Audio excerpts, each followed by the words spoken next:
Can I record this, do you think? She's like kind of famous, so we gotta be careful. Okay.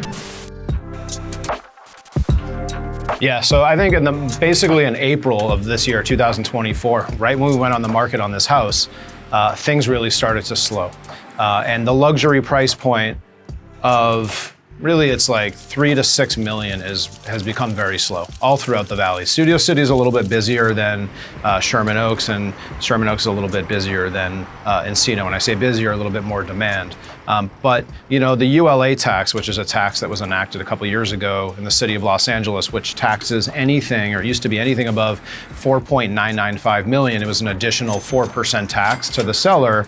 So on $5 million is an extra $200,000. They've since bumped that up to 5.149. Anything above 5.149, you're taxed 4%.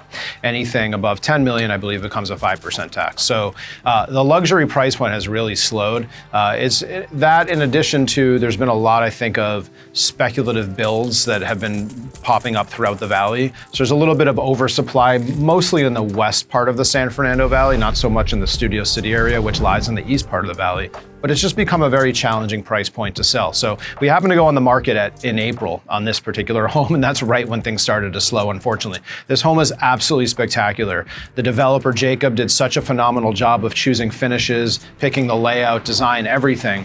And it's just become a little bit of a challenge. So I speculate, based on my research, there's been somewhere between a 5 all the way up to 20% correction on some of these homes. The Encino area, I believe, has seen closer to a 15 to 20% correction in a 3 million and above price point. Studio City is off by, say, 5-10%, something like that, perhaps a little bit higher. If you go north of the boulevard, where we stand now is south of the boulevard. South of the boulevard means Ventura Boulevard. It's a primo location. But buyers, since they have more choices and there's a little bit more supply out there in this price point, are ultra picky about everything. So if the layout isn't perfect, if the design isn't perfect, if there's some noise, being on a main road, if you're near an apartment building, freeway, whatever it might be, buyers find a way to complain about it. So you really have to ensure that your product is perfect.